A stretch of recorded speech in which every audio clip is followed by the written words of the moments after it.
frame? Yeah. Perfect. All right, well, let's get it on. Let's make it a historic event. Excellent. All right. Well, so I'm Sean. I'm with 1455. This is not our first rodeo. It's always great to be back at Potter's House, and we were talking before we came on that there is something, especially with poetry, it's important to be together. We were talking about one of the side benefits of COVID, right, is it showed us artists who are not always so technically adept that we can do events and the show must go on. But it's really important to have community, and it's important to us to continue our collaboration, which I cherish with Potter's House. So any opportunity to be here is welcome. And as is often the case, this has been set up, and then that's another little inside secret about literary events, probably any public event. They're planned way in advance, but Alyson has been part of our family in the past, but I had the incredible good fortune of being asked to blurb this book, which I was delighted to do. I was really then honored when I read the book and felt not only will I blurb this happily, am I going to do it justice? So this has been planned, I think, for quite a while. So I can say almost a year. Been looking forward to this for a long time. Me too. So yeah, let me properly introduce our poetess.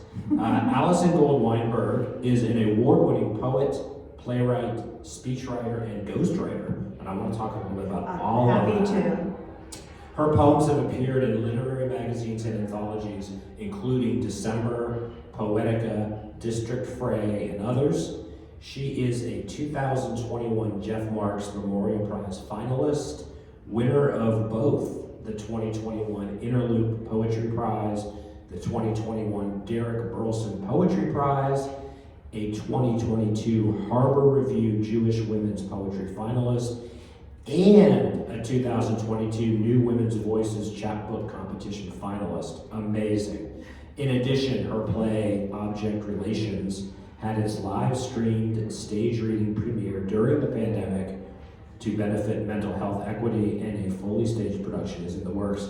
Alyson, welcome, and congratulations on this extraordinary collection, Bellow and Hiss. I've got a lot to say about it, but let's start with congratulations. Thank you very much. I'm thrilled to be here. I guess you said we've created this really lovely friendship over virtual means, but it's never a replacement for being in person and sharing poetry together as it's meant to be shared.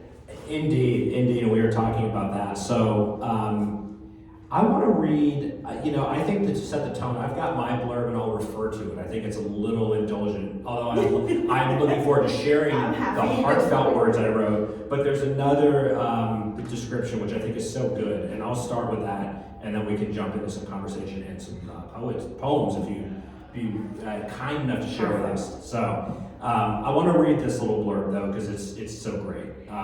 Quote, riding shotgun with Oedipus, your mother, and the pothole in your heart. Bellow and Hiss navigates generational suffering and hurtles headlong toward reverie. The collection's knowing eye interrogates the dark gift of childhood trauma, the nature of family, and the weaving together of identity. Bellow and Hiss asks, have you ever been properly pruned? A love equation carved into your skin. What does it mean to bear fruit from rotten seeds? Tucked among the branches and brambles of this collection are revelations about growing up and upward, spiritual endurance, and the art of creating oneself. The scarred arms in Bellow and Hiss of drowning Ophelias, anthropomorphic Tongue twister. Dieffenbachias? Dieffenbachia. We'll talk about that. Yes. And pandemic Penelopes reach toward the light, grasping or gasping for living things. Alyson, either before or after, we want you to read some poems, but if you want to introduce the collection in your own words and talk a little bit about it, the stage is now officially yours. I've got tons of questions, but talk about how this came together and its reception in the world and how you feel about it. Thank you so much. I love that description too. And a little interesting tidbit about that. I owed the press a sort of description of the book. Yeah. And it was, I think, last April when I needed to get it to them, and I had COVID for the first time after 3 years. And so I wrote that when I had about 102 fever. I had like a fever dream writing of that, and yet I kind of feel like it's really apt. Yeah. And perhaps maybe I would have written something more restrained if I hadn't been sick, but I'm glad that I was. Well, you touch on, I mean, you quote from some of the poems, and yeah, I mean, as I'm looking forward to talking, this covers a lot of ground. Yes. And one of the things that I find remarkable about this collection is you really have a knack and an ability to deal with and say a lot in a compressed space, and I think that's obviously a very deliberate choice. Yeah. You clearly have the ability to speak at length and go where you want to go, but in the poetic vein, you make a choice to keep that pair down, and of course, among other things, I think that lends a real power to the words. You. Yeah, I think it's deliberate and it's also instinctive. For me, poems are sort of like bonsai trees, you know, like you're kind of pruning away the things that are unnecessary and getting it straight to the essential of what you want to say. And so that versus fiction for me, it's so satisfying. It's like, I don't know, I also imagine how a sculptor feels when they're uncovering a sculpture. So yeah, thank you for saying that. It does, it's a little bit of a memoir in poetry. And it kind of traces my own life, some traumatic childhood experiences through, you know, growing through that, through therapy, through all the life things that happen to us to change us, and hopefully ending at a lighter, happier, healthier self. Yeah, so what more could I add to that other than maybe we should hear what we're talking about? Let's hear some poems, okay. So, let me get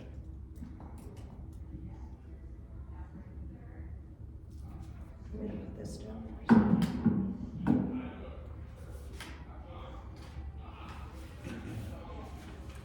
This first poem is about time that I spent in one of my favorite cities, which is New Orleans.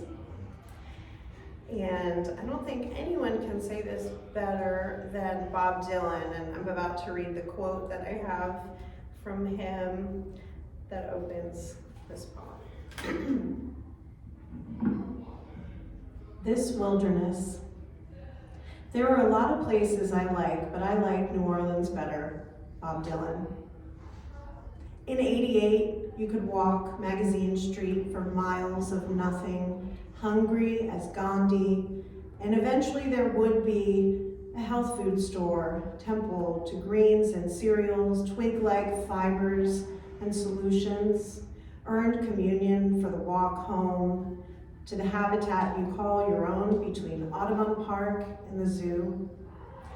At dusk, baked cats would preen and groom and roar, drown out the growls of your holier-than-thou empty stomach.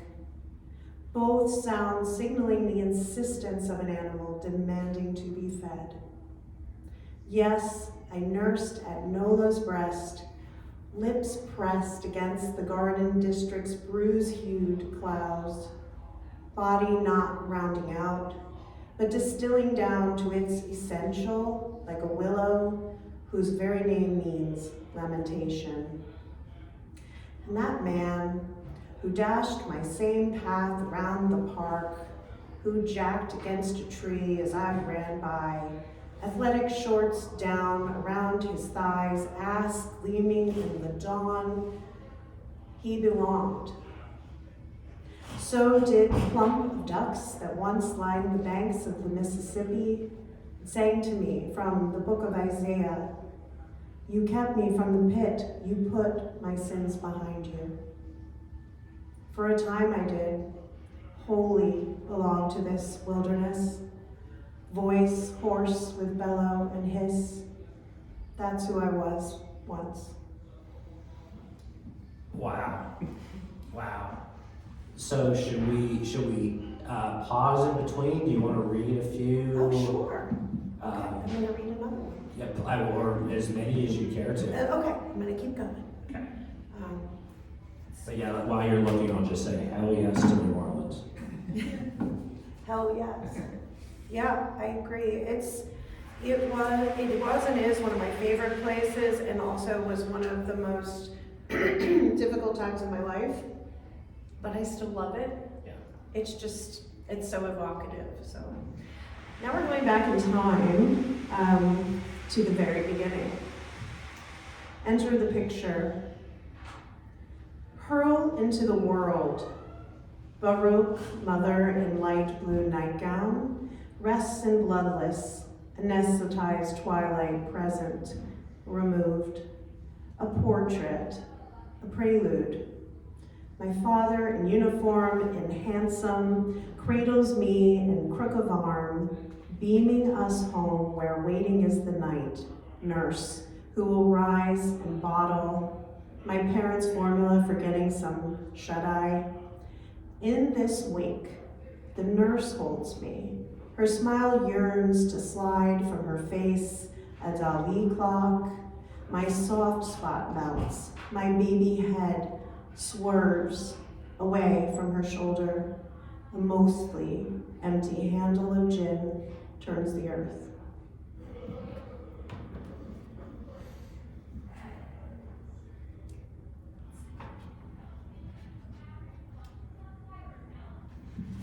These are going to get a little lighter. But they might not, and that's okay. Okay.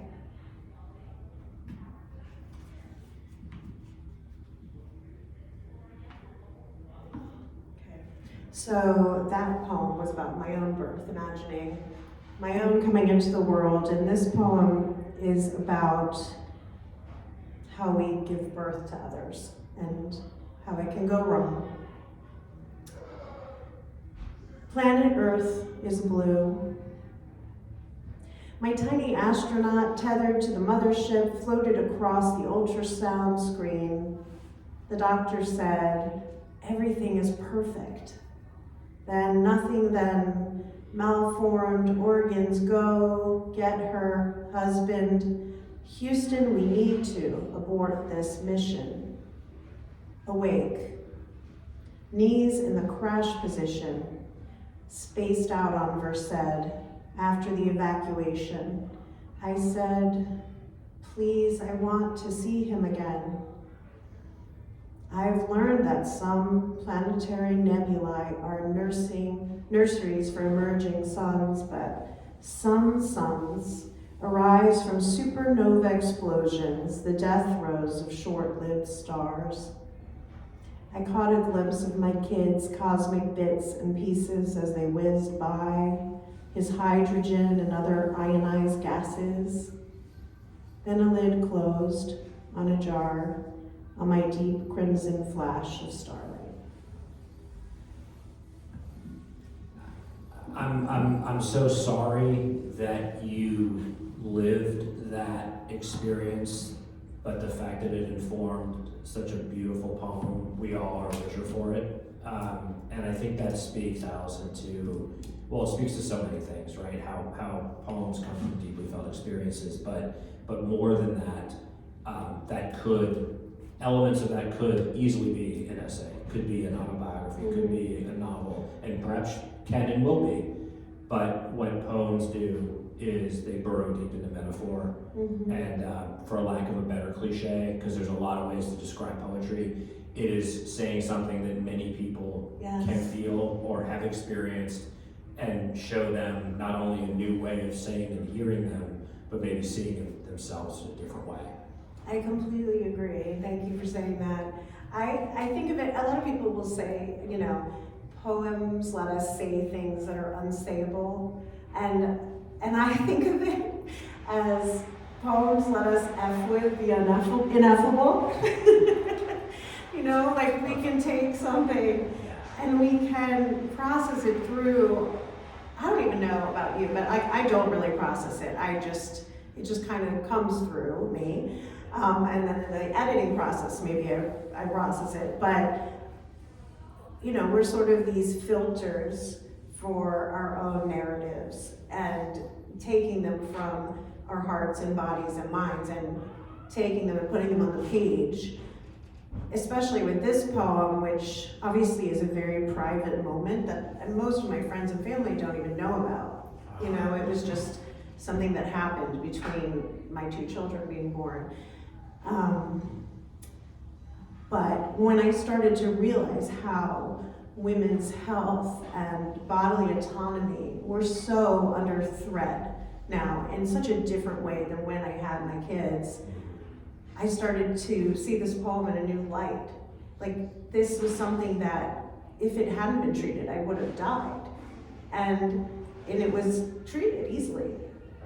Not easily for me, but it was easily dealt with. So, didn't mean to get political, but it's important right now, I think. Well, certainly, I agree, no apologies needed or accepted. And I think to burrow a little bit deeper, look, I think most of us as citizens are here for naked political statement because it's never been more necessary. But I think what poetry affords us is a beautiful use of language to compel, to make arguments, to make observations. And in my own humble opinion, I think those beautiful forms can be more persuasive, especially in a time, online in particular, where there's so much noise and so little being said. These are ways that can win the hearts and minds, and I do mean that literally, but figuratively. The idea of an argument, or that's an inelegant way, a form of expression and persuasion that might find a reader or persuade someone a day from now, a year from now, a century from now. That's permanent. Yeah, thank you for saying that. I think whenever we speak from the heart about our own personal experience and speak from the very personal experience we have, it is more likely to feel universal. Like, you can't really hate a human being who opens up their heart and tells you what hurt them. Almost nobody can respond to that in a sort of hard way. So I do think poetry can be sort of a heart opener. It can be a teacher. And I don't think as writers that we intend for that. Like, I didn't plan to write this poem for any agenda. It just was something that mattered to me. So. Yeah, and I'd like to add that I think, yes, we could find examples of excellent political poems, but I think most of us would agree, most of us mere mortals, the more nakedly and demonstrably political, usually the less artistic. Oh, absolutely. It's easy to sloganeer. It's much more difficult to find new ways to get someone to come around or see. And that leads me to something I definitely have been looking forward to talking to you about, which is, and there's a lot of ways into this, and hopefully a lot of ways out. Okay. But one thing I want to make note of, which is will be obvious to anyone that reads even a couple of pages of these poems, is we're seeing motherhood, we're seeing daughterhood, we're seeing birth, we're seeing the agony of teen life, especially for girls. Yeah. We're seeing the wisdom and earned experience of a mother. So I want to acknowledge that, because for a slim collection, it covers a lot of a woman's life. And to me, that does at least two things. It's a rallying cry for your sister in arms, your fellow daughters, mothers, wives. But it's also, again, what art can do, which is it's a doorway for those of us who haven't experienced or can never experience those to get and earn empathy. But also, I want to tee up, I think that it's very clear on a lot of levels that these are poems a young woman couldn't and wouldn't have written. And I want to celebrate, I want to both acknowledge and celebrate that too. Thank you. So I gave you a lot. Feel free to swat back whatever resonates. But talk a bit about writing, from a obviously a universal place. Yes. But you're locating some very specific things. Well, what's really interesting about that, and I thank you for that question, because yes, I'm over 50. This is my debut poetry collection. I've been a professional writer for 30 years. I've written poetry for forever. but I hadn't had the courage to submit the poems until 2020. Wow. I've been published in other areas, you know, many times in other genres, but I was at heart a poet, and yet I couldn't do it. I couldn't send them out. And then when the pandemic happened, I started feeling like, oh my gosh, like, what's the worst thing can happen? If I send out a poem, like, that's not life or death. So I started to, and it got such a lovely response. Like, it was just immediately, and of course I thought, I wish I'd done this earlier, but I couldn't do it earlier. Yep. As you were saying, so for several reasons, and one very important reason, which is I had to have a job. My husband and I have 2 children. They're now grown, pretty much, out of the house, college age. And for me, although I could do ghostwriting, speech writing, all these other kinds of writings, essays, articles, poetry occupies, for me, and I think I can't speak for all women, but for me, for sure, it occupies the psychic space of motherhood and birth. And so even if you are a male-identifying poet or a non-binary poet, you are, I think, experiencing what it's like to gestate and give birth to something. And so that's a really beautiful part about art. I think it crosses all the boundaries of, you know, sort of gender, race, age. So, and then the last thing I'll say is that many of these poems were written during a time of psychoanalysis. So what you get is a true arc from, you know, sort of almost unformed childhood memories to more formed, to teen and young adult sort of spaces, to young mother spaces, and finally to the like entire, as I call it, yearning curve of, you know, from trauma to hopefully transcendence, or at least healing. So that's good insight. I think that for me certainly adds yet another layer of meaning. But one of the other things I wanted to make sure I commented on, because I think it works aesthetically and in a narrative way, you don't start with the birth poem and go to mother poem. And among other things, and I certainly want you to talk about what that means and your strategies there, or if there was one. But because I've thought deeply about this in my own work and when I read work of others, these types of quick in and outs that are not in, you know, circuitous, well, they are circuitous. Yeah, they're not linear. That are not linear, thank you. That functions the way memory functions. We don't think, like, today I'm going to remember, you know, early childhood and then I'll remember high school. We're constantly the person we are now, remembering these things, and I think a poet is always aware of that. I'm me remembering this, and that comes out in the words.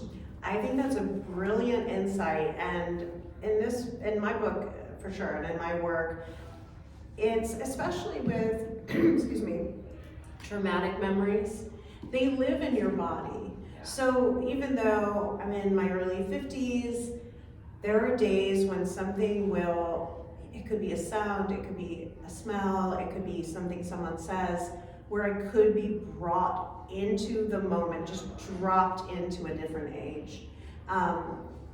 And obviously I'm much more able to deal with that feeling now than I was sort of when I started therapy, when I started writing the book. But we do, I think all poets to a degree, contain these multiple selves that we step into. And I know in your collection, you definitely, your most recent one, you do that too. You embody these other selves. And so as an extension of that, I really love not only, you know, communicating amongst my various parts of myself and ages of myself, but with other women collaborating. So like, for example, this gorgeous book cover, which I don't know if folks can see, is a painting by my friend, Rachel Arturi-Prizan. And so when she saw my work and I saw this, we both knew that it was the right match. And so, like, for me, working with other women about what it means to be a woman in our society just amplifies it for me. Yeah, and listen, that's too good of a segue. I usually say this for the end, although in keeping with the nonlinear, I'd love you to, like, you just articulated, so I almost don't want to ruin that by asking to elaborate. No, absolutely. But this notion of not only the literary community, which at 1455 we love talking about, Yes. because we believe in it, Yes. but this notion of collaboration and Love this kind of spirit of giving, I think among many other things, what it certainly does is it makes an individual art or act bigger than it would otherwise be. Oh my gosh, I couldn't agree more. And I think there are many who don't see it that way. Yeah. So, for example, I was talking to some friends about, sort of launching this book, and a couple of friends said, well, why are you going to talk about the artist and maybe show some of her work? Or why do you need to have, it's actually a surprise, but don't tell anyone if you're going to the launches. I'm having two actors who are very dear friends are going to come and read some of the poems in Beau and His that are also in my play, Object Relations, which is about a poet who goes into psychoanalysis. It's very meta. But to me, poetry writing is so solitary. It can be so painful. It can be very satisfying, but it's very solitary. And so when we can reach across that genre divide and even medium divide, I feel like we feel less alone and we're supporting one another's work. And that makes me happy. I don't need to be, there must be some extroverted poets. I'm not particularly extroverted except when I'm reading, but I don't need the spotlight. I want to share the experience, Yeah, and I think you just touched on a key thing in art and the creation of art is this notion of, and why people respond to it, it's to be less alone, to feel less alone, and to find this solidarity. It can be from someone that lived centuries ago, yes. Spoke a different language. That art, the power and the magic of art is this ability to, transcend time. Absolutely. Yeah, so even as you were saying, obviously there's conversation within the parts of ourselves, there's conversation with other artists, and then there's conversation with other art. And so for me, even when I'm alone in my little room writing, I want to reach out to Ophelia, I want to reach out to Penelope, I want to reach out to Sylvia Plath. I want to bring those people with me so I don't feel so alone, and I want to celebrate them while I'm writing. And so you'll find a lot of my poems are in conversation with other writers or other characters. Yeah, and so that actually is a great opportunity for me to further complement what this, again, slim in terms of just text collection. We don't just have motherhood, girlhood, daughterhood. We have literary characters who you just mentioned. And I think one of the many reasons that this work really resonated with me is that's near and dear to my heart, this notion of being in conversation with the process of being an artist. Because it's not unlike the process of being a person, and our life is our art, and everything's meta. And I think what your work really beautifully does is it untangles why this matters to us, and why this act of, and I think only poetry, or poetry is maybe the most pure distillation of it. Of course, is a very solitary act. All writing is to larger degrees, but poetry is this extremely solitary expression, but out of all the art forms, it demands and assumes a reader's full attention. So in a weird way, it brings it full circle, because to understand a poem, you have to be present with it. Yes, you have to do the work too. You can't Not fill it every in, poem, but I kind of do want my readers to do the work. I want you to be like, oh, this is from Penelope. I think she's from the Odysseus myth. I guess I should read the Odyssey. Maybe I'll look at, wait, who was her father-in-law? Oh yeah, Laertes. I want that. Because I do think it enriches the narrative of the poem, for sure. Yeah. All right, let me because I have so many notes. Wow, this conversation is, I mean, I haven't had to refer to my notes once, but let's see. I talked about that. All right, well, you mentioned the pandemic, and I do have a specific, so I wrote in my notes, in the wonderfully titled Ars Pandemica, there's a line I think we all not only can relate to, but once again utilizes your keen ability to succinctly cover lots of ground in a phrase. You write, I must remake what is broken. I'd like to talk a bit about that, not only how this sentiment functions in the poem or even the world of COVID, but how a mother, a woman, or a poet looks at our roles in the world. I would love to. Do you want me to read the poem? I would absolutely love that. It's one of my favorites to read. I mean, it's a brilliant title, first of all. Thank you. Like, someone had to get there, and you got I'm sure someone else got there too, but yeah, I love it. And what I love about it is, even for people, not everybody loves to hear about trauma. Not everybody can appreciate particularly abstract poetry. And I feel like this poem is one that sort of universally people like because it's written in meter, which, I think is kind of an ancient thing that we recall, we feel it like a heartbeat, right? Like iambic pentameter. Yeah. And so I wanted to write it in meter, and I wanted to feel like an echo of Odysseus, but be about Penelope. And she's always just been someone I've been fascinated by. I found, her weaving of the shroud to me has always been so clever. And it's one of the ways that, in particular, I think women, female characters sometimes have to be covert in the way they exert power. Yes. And so that really appealed to me. Ars Pandemica. Stitching left to right, then right to left, engaging both hands and both spheres, the mind grows quiet, the hands come alive. With color and softness, the repetition of movement, it's soothing knitting.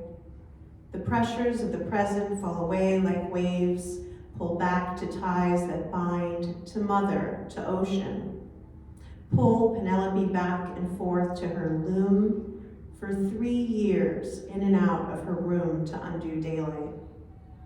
Weaving is not so easy to unravel. Knitting is knots and needles, tangles of blues that somehow something become. Penelope weaves and unweaves the shroud for Laertes. She passes the time counting stitches, not millions of minutes, unbids goodbye to Odysseus with each row, unbinds her work, rebinds herself to him, to Ithaca, to a world that was and can be again. No one can make her let go. Penelope can make it never be so by rending the very garment she's sewn. Raveling and unraveling mean the same thing. Here I am, dashed against the rock of a city that burns, in a world that still turns but barely. I am the new penny, who knits and unknits to shore up her footing in this cold time. I make and unmake scarves to warm the hearts of people I love. My wrists, my fingers burn and ache. My work, imperfect, too rough, too bright, and not soft enough. The stitches I make, I must pull out one by one in one long motion. I must remake what is broken. I must sadness push and pull away with hands deep in knots, with mind cleared of worrying thoughts, with hands. I remember the pleasure of things. I remember the art of losing, the art of knitting, like poetry on blank space, embroidering a story, no backspace, no backspace, distracting from loss, tending the presence of love, forever ending a line by beginning the next one. So first of all, wow. Secondly, thank you. And thirdly, I try to avoid poet. So I'll go deeper, although if the description fits and the compliment I'll take it. genuinely intended. But what I think is so awesome is you mentioned you want your readers to do the work. Yes, these poems are certainly unapologetically literary and intelligent, but they're also very disarming and engaging. They're very opening. They're not aloof. They're not insular. They're not proud of themselves and their literariness. Yeah. They're celebratory. So I think the more literary amongst us will just get the extra layers. But I think someone that hasn't read that, Yeah. and to your earlier point, maybe that will drive them to Wikipedia to do some referencing and find some reading. I think that's another way poetry pays it forward. For sure. Because we love the work, so we're celebrating the work and expanding. But poet's poet, it's the love of language, it's the love of finding these connections. It's just so apparent that you're writing from a place of celebration, of the act of poetry itself and what it can achieve. From your perspective, as you're writing a poem like this, what is the payoff for you and all the work you put into these metaphors and these thoughts? The payoff is, it's just an incredible gift. I'm sure you understand that if you're a poet and you have strong feelings, you can express them in a way that transforms something difficult like the pandemic, or your husband being gone for years, loss, pain, suffering, trauma, love. You can take that thing and you can make it something else. You can make it something beautiful. And I think that that's my intention always, and then it's the payoff always. That suffering can, it doesn't take it away. Like, you can't take your childhood trauma away. It never leaves, but you can transform it into something beautiful. And that to me is what drives me always to write. And it does work. It does work to have a poem and think, this is a beautiful thing I made out of something terrible. Yeah. So there's a line from a movie that's from actually a line from a song, but I think it's, if you want to change the world, change yourself. Yeah.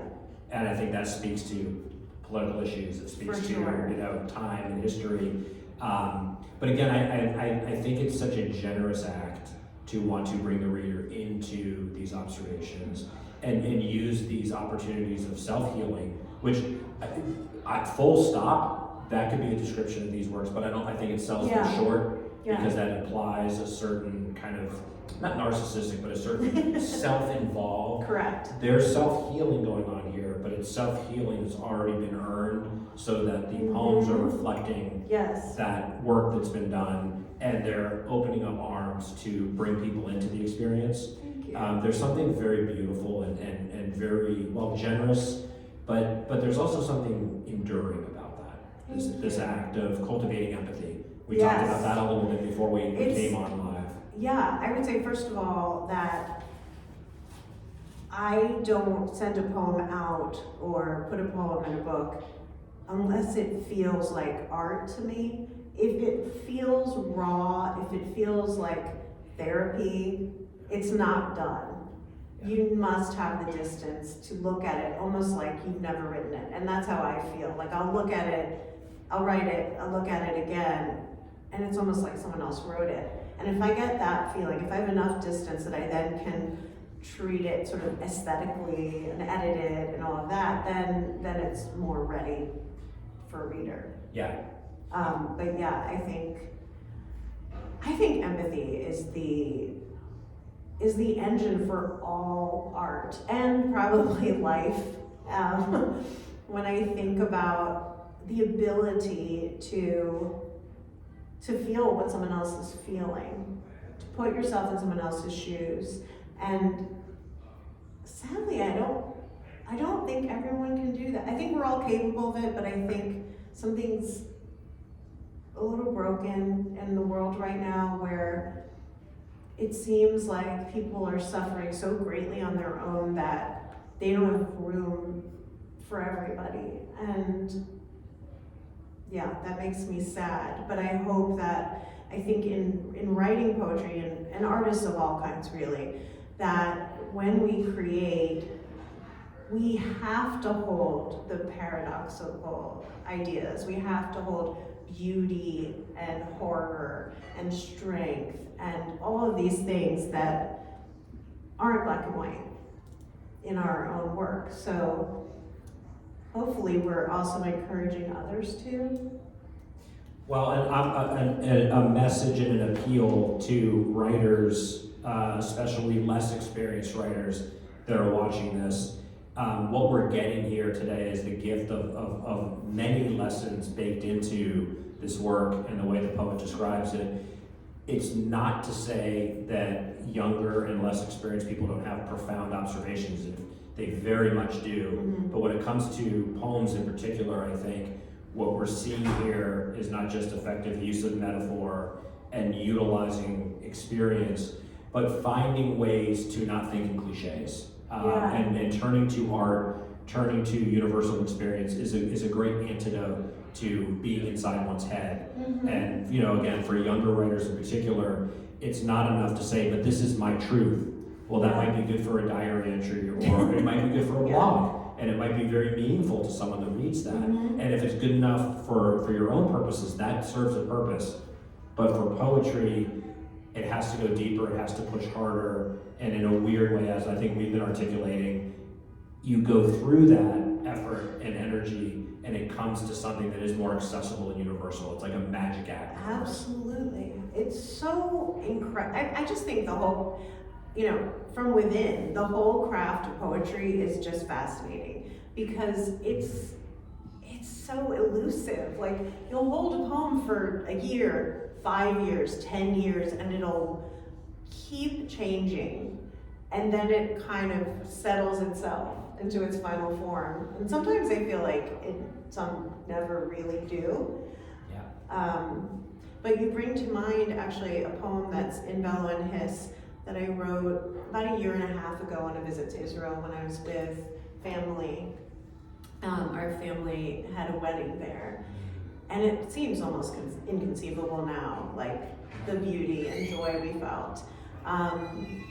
But the thing about this poem and sort of the shifting of narrative and thought, it's like I wrote it at one moment in time, and it was the hardest poem to pin down because there's too many hearts to hold. It's almost like impossible to capture. And so I was having trouble way before, October 7th and like pinning this down. And then of course I did, and it's in the book, but it changed dramatically, almost weekly over the year. Yep.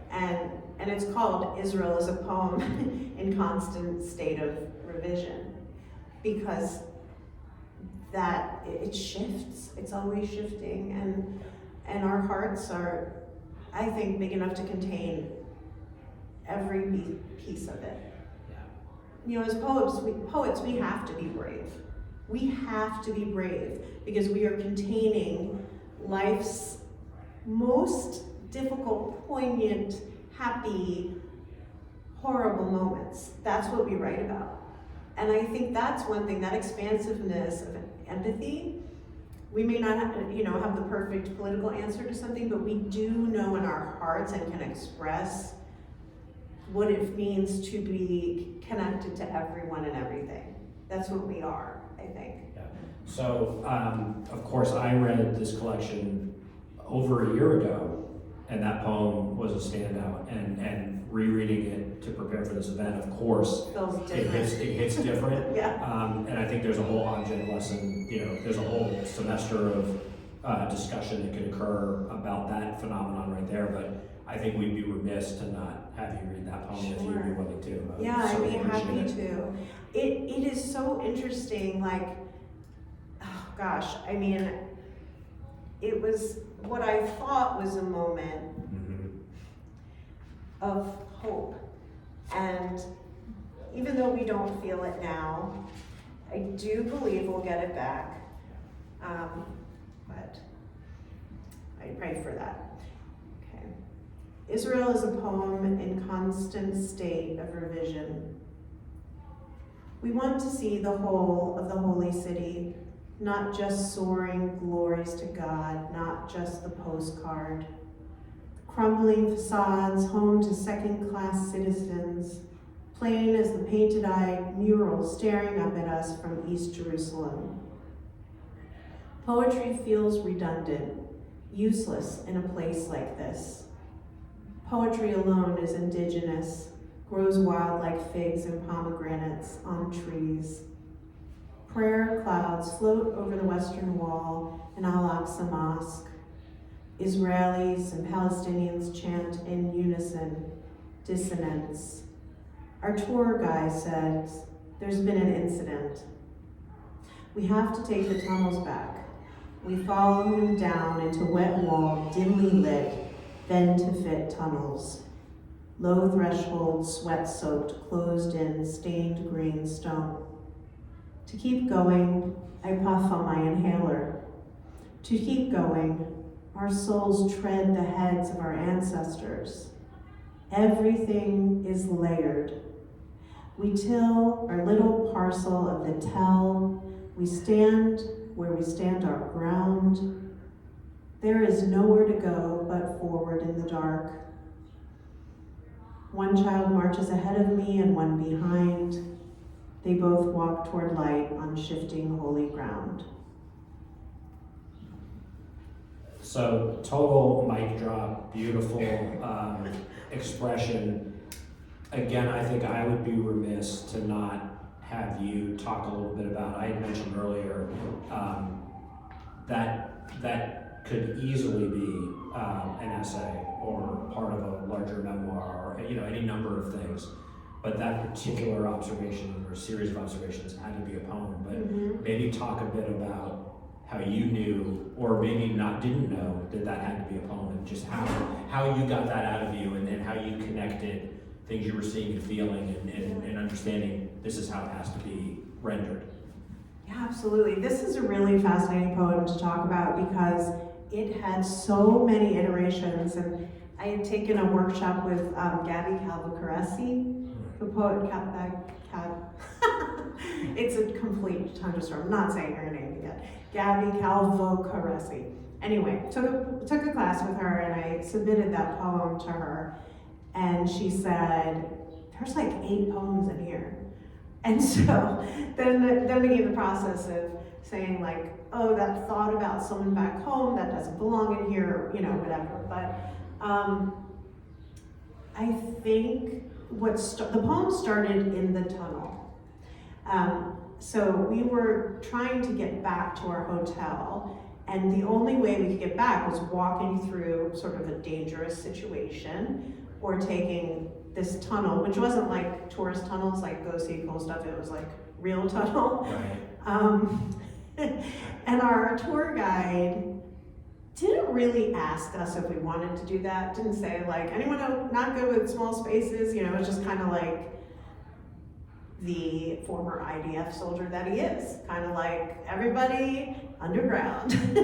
And so I am scared of small spaces. I'm terrified of them, especially like an underground small space. And so, of course, none of us can even tolerate thinking about people who are in them now. But there's also this very Jewish, beautiful sort of thought about all the world is a narrow bridge. I don't know if you're familiar with that. And the thing to do is not be afraid. And it was Rabbi Nachman of Zaslav. Wroclaw. Oh my gosh, Zaslav. Rabbi Nachman of Wroclaw, who said that. Can we edit that out? Sure. Let's start again. Yeah, anyway, so there's this beautiful idea that all the world's a narrow bridge and all there is to not be afraid. And that's such a simple thing to say, but when you're on the narrow bridge, whether in your personal life, whether you're in some kind of traumatic experience, or literally in a tiny narrow tunnel, it was just one of the most transcendent moments of my life. It was like a religious experience. I felt sheer terror that we were in this small space, and it was a very long walk to get out, and we were very far underground, and I couldn't see light. And on a personal level, I had to say to myself, like, you have to keep going, you have to do this. And I had a kid in front of me, and my husband, and one behind me, and they were just almost carrying me along, because I, as the mom, had fallen down on the job. Like, I wasn't gonna be able to lead anybody out. And it was very humbling. And then I did think very deeply about how that related to the ongoing conflict, and the idea that there are moments where, on a personal and political level, we are in tunnels and we cannot get out. We will, but at a moment, sometimes you have to surrender and say, I can't get out of this. This is a tight space.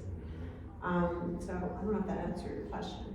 It more than answers my question, and it made me think while you were talking that, because there's so many ways to attack all the things we're discussing in a good way, but it occurs to me that that is yet another example of how art reminds us, it forces us to look, but it also forces us to remember that we all are on that bridge. Always. Literally, figuratively, and by reminding others that we are, and that the poet is, if not leading, is joining in that journey. It's a path toward empathy. It's a path toward conversation. Yes. And I think, at times like this, when people say, this is not the time to be political, I think that opens up the can of, well, all art is political. And so it's more than the time for this, but it's important that those voices are calm and full of love and full of wisdom, and that's what these poems are. So I would say that a poem like that is exactly what we need at times like this. So, wow, to think that you wrote this of course you wrote this for the reasons you wrote it, right. but that's the But that's how it works, right? And then a piece of art that can mean other things to other people or the person that wrote it. I can't help but be humbled by that. Thank you. Yeah, and I do feel, there's one of my favorite poems of all time is Theodore Roethke's The Waking. And I've read it a million times over my life, starting when I was in college. Every time I read it, it hits me differently, and I'm like, oh, I needed to hear that today.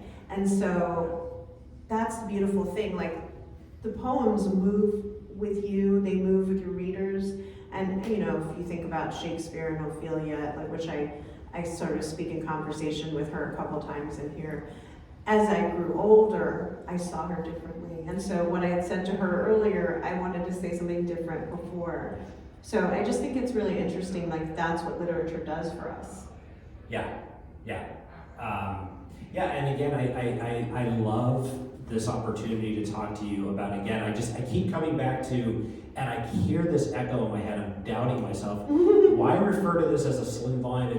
What I am hoping to emphasize is, how is it possible that something that doesn't require a lot of words, topics that have been covered exhaustively and still warrant exhaustive coverage, but I just want to, I guess what I'm trying to do is underscore how unbelievably powerful and remarkable an achievement it is to cover centuries, geographies, both internal and external, and these poems somehow managed to do that. So yes, I want to call attention to that yet again and celebrate it and thank you, but then ask you the kind of obligatory follow.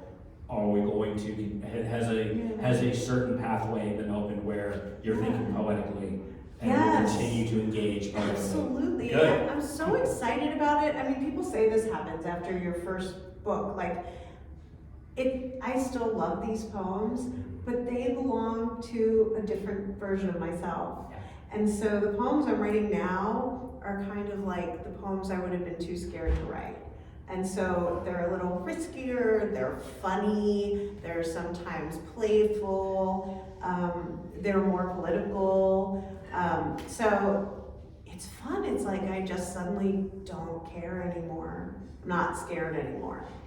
Yeah, I love the idea of a writer's confidence, because again, that's another wonderful can to open the notion of solidarity and the solitude and the doubt, which again, I think any good writer struggles, because whenever I hear or read about someone that's like, I love writing, it's really fun, I'm like, I hope I'm wrong, but I bet your writing is terrible.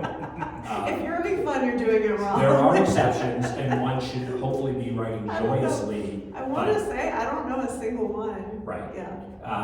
But getting through all that, and again, we talk about, and yet, just like I don't want to call undue attention to the brevity of a book, the age of the author, but I think what we're talking about is what we're talking about, and we're celebrating, what powerful art can do when experience has been accrued, mastery of a style. Thank you. Again, I think you were this person, although we've untangled that, like, we're different from day to day, but these were you and you were them, but you had to be a certain age and at a certain level of self-expression to get these out. Or maybe the poems were there, or the feelings were there, but they weren't poetic yet, et cetera, but these feel very, they were written at the right time by the right person.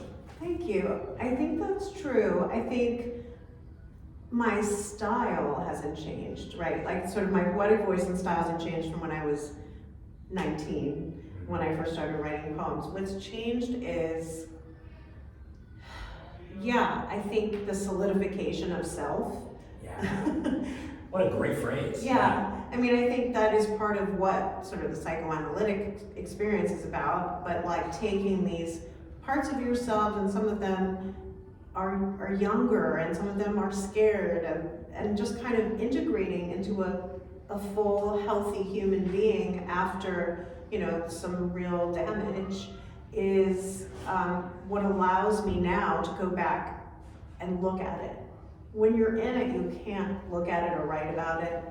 And there are also words, there are certain poems where, in here even, that the experiences were, I was so young that they're like video clips. Like they're not narrative. They're kind of just like a haze of feeling. And that's because the memory was older. But I hope it comes from sort of like a strong center, which I think it does. Otherwise, I don't think it would be here yet. Yeah, and I think, we talked about this a little bit earlier. I mentioned that, a younger woman, or a less experienced woman in the ways of motherhood, womanhood, couldn't and shouldn't write some of these poems. But I think what today has hammered home to me also is, I do truly believe that an audience of any age or sex could and find a lot in these poems, but I think they resonate, they're going to resonate deeper with people that have seen a bit of the world, and they're in conversation with people wanting to join in that conversation, and there is, like, again, this encouragement to solidarity. So art doesn't have to do that. I think art does it on its own, but these poems seem very intentional to me. And so the world is bigger because of these poems, and I think that's a considerable achievement that I really want to.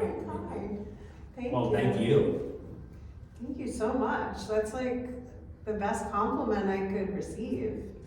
Well, listen, I mean, to be as a writer, but as someone that tries to curate this series and this community, it's always a blessing when you have the opportunity to fall in love with the work you're talking about, because that doesn't always happen. So the gratitude is absolutely on this end. And I'm delighted to hear, I'm not surprised, but to hear that you were continuing to write poetry, because of course. We need more of this. Thank you. Yeah, and I need to write more of it. This story is just beginning. Well, I mean, so that's probably a good note, if not to end on. I think that also is its object. We've had an hour full of lessons Yeah. very subtly delivered. Yes, of course. But I think that's also a really important thing to note Yeah. is that writing is an act and it's a process. Some are one and done, and that can work. But for most of us, I hope not. Yeah. finding that challenge and wanting and needing to say more things, I think that is also kind of this reciprocal gift. Yes. You're continuing to feel that inspiration, but Mhm. we hungry readers are going to continue to get that nourishment. That's so nice. Oh, I look forward to it. Yeah, I'm really enjoying. It's more fun right now to write because I'm not in the throes of creating something like this. I'm just writing poems, and I'm interested to see how they line up. But I think it takes a while to really see where a group is going. Mm-hmm. Mm-hmm. So, yeah, what do you want to leave us with? Whether it's a poem or a teaser about what's coming next, or... Oh, okay. Well, I have a book launch. My Washington book launch is on Tuesday, November 7th at the Writers Center in Bethesda. Please come on out. And I'm also going to be reading at Brooklyn Poets in New York the 15th at 7 p.m. So I'd love to see anyone there. Maybe I'll just finish with a short autumn poem. That would be wonderful. Okay. This poem is really special to me for a couple of reasons. One is it was dashed off in like 10 minutes by me when my friend had challenged me to write poems for November. You know how people will write a poem each day of November? Well, I didn't do that. I wrote one poem the whole month. Let me find it. And I kind of dashed it off, and I was like, I don't know, I guess this is good. It just kind of wrote itself in like probably a half an hour.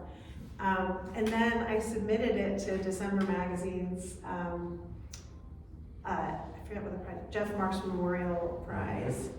And Carl Phillips, who's my favorite teacher that I've ever worked with, chose it for a finalist. And so now I love this poem. Yet another lesson. There's so much, Yeah. right? Of Yeah, we don't just know what's like- going to happen. Put it out there. Yeah. Get it done. Surrender to the. I mean, And it's it all was in like, there. it's a 9-line poem, and it was written me looking out at the window on a November day and seeing what I saw. But sometimes they're just perfect as they come out. It's weird. Absolutely. So, not that I think it's perfect, but whatever.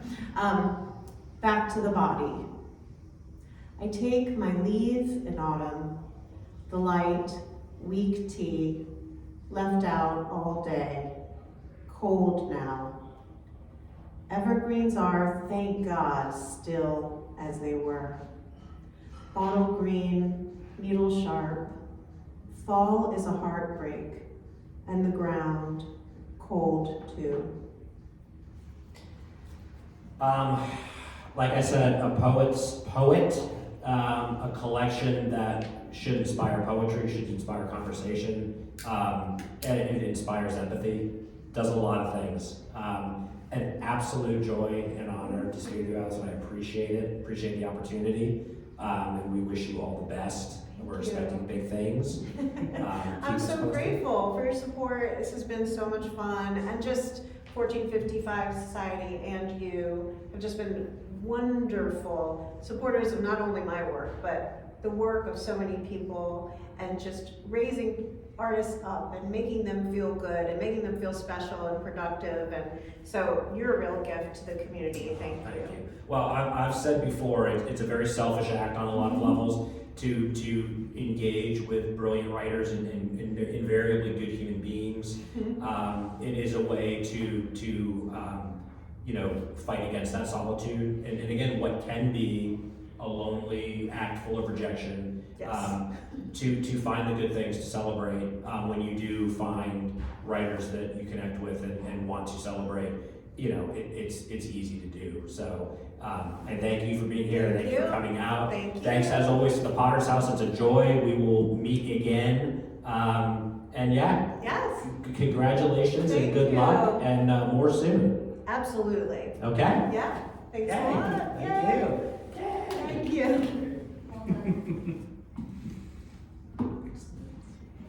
That was fantastic. There were so many rabbit holes we could have gone down. I know, like, oh my And- gosh, I mean, we're in a never good- gonna in a say, good- we could have talked for best 3 way. hours, right? I was actually checking myself, like, oh, we can start talking about I know. the craft of, I know. we could have gotten pretty We could have meta. gotten really intense, but, I feel like it was good. Did you think no, so? it was lovely. I Okay, enjoyed it. good. So Thank you. good. Yeah. If you could figure out how to make me not sound an idiot in that one. I